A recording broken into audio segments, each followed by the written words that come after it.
And it was just one other question, Chair, to the Auditor General, standing at the moment. Can the Auditor General advise whether the Queensland Audit Office has ever conducted or been asked to conduct a performance audit on the government funding provided to our Aboriginal corporations and prescribed body corporates, including the payment of compensation under its commercial and confidence Indigenous land use agreements?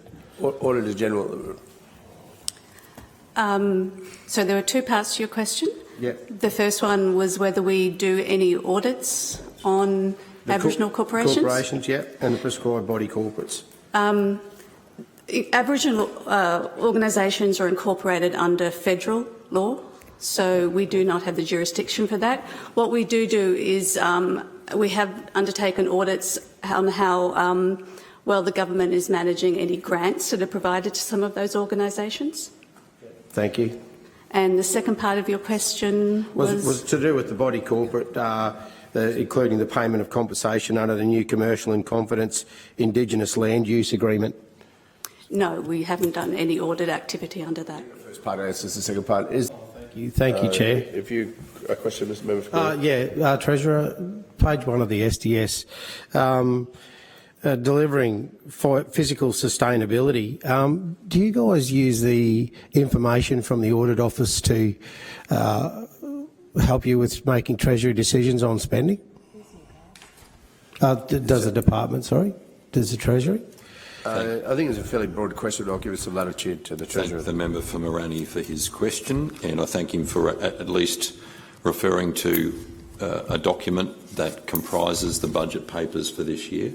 Where the Queensland Audit Office completes reports that impact on Queensland Treasury, of course, we seek to consider and adopt the recommendations as appropriate, and when there are broader reports that may impact on the fiscal position of the state across other agencies, they'll be considered by Treasury as well.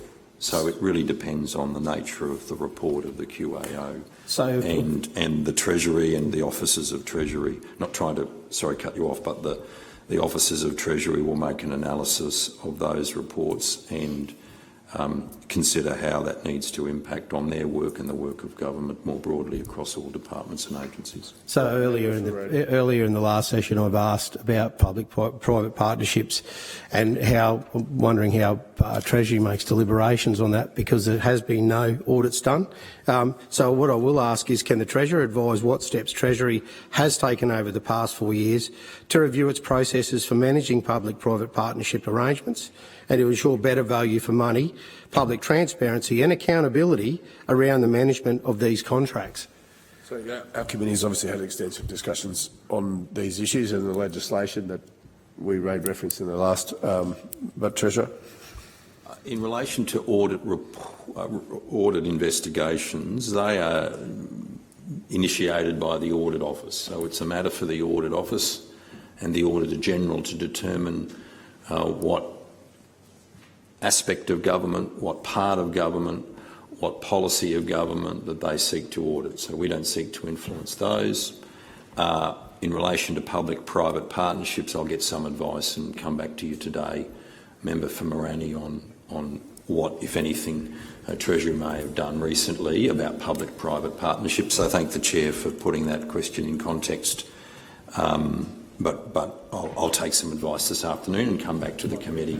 So with departmental delivery and blowouts, does the Treasury actually ask the Audit Office to audit that to find out what deliberations need to be done to stop cost blowout and situational awareness around that, so we can alter the way that we deliver projects?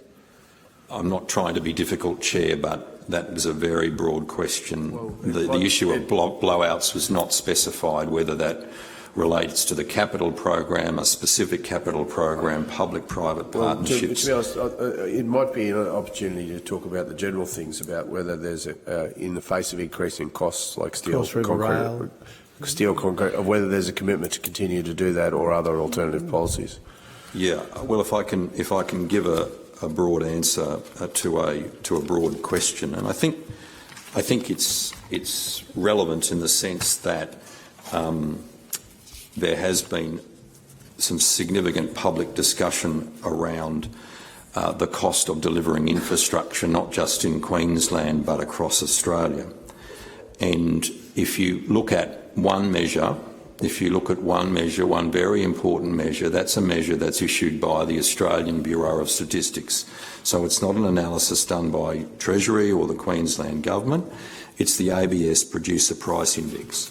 And so that demonstrates that building construction costs increased nationally by 27.6% over the past 3 years to the March quarter 2024.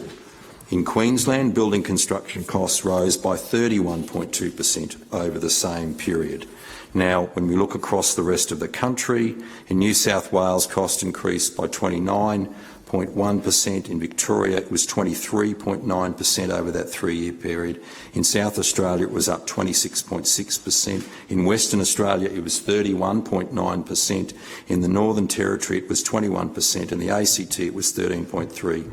And as I said, nationally, it's 27.6%. Even projects like Brisbane Metro, which is designed, planned, dreamed up and delivered by an LNP government, a local authority. That initial cost of that project was $944 million. It's now blown out to twice as much, $1.7 billion. So one person's blowout is another person's political attack. One cost increase is another person's blowout. And I've not heard one thing from one member of the LNP in the Queensland Parliament about Adrian Schrinner's Brisbane Metro. But to give him his due, to give the Lord Mayor of Brisbane his due, he's taken the decision not to cancel or cut it. He's taken the decision to build it. So we've done the same thing. And the only reason we've seen persistent criticism by the LNP of the state's capital works program, and we've got a large and growing population, when we've got a very diversified state, is because they want to cut it. So just like they're obsessed by debt, they are obsessed by cutting capital. And we know that. They did that. Well, you were very proud to do that, member for Maroochydore, when you were in the Newman government. Labor where cut the River Interchange. That was cut under your watch. I'm happy to take the interjection from the honourable member because we know what the LNP's legacy was when it comes state Labor to the funding. Well, there's too many interjections, Chair. I don't know which ones to take. When the member from Maroochydore was in government, the LNP never had a budget with a capital program more than $50 billion. They cut the infrastructure spend in every year they were in government.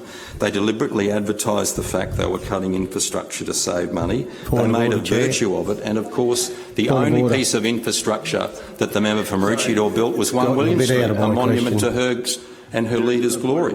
Yeah, it wasn't about my question. I think we've strayed a little bit from the question. I do have a question, though, at the moment, Treasurer, about the... your point of order was you wanted the... Yeah, to come back to the question. All right, certainly, Treasurer. Relevance. So we do have a project assessment framework that provides agencies with the tools to consider projects, and that's available on the Treasury website, which I refer the honourable member to.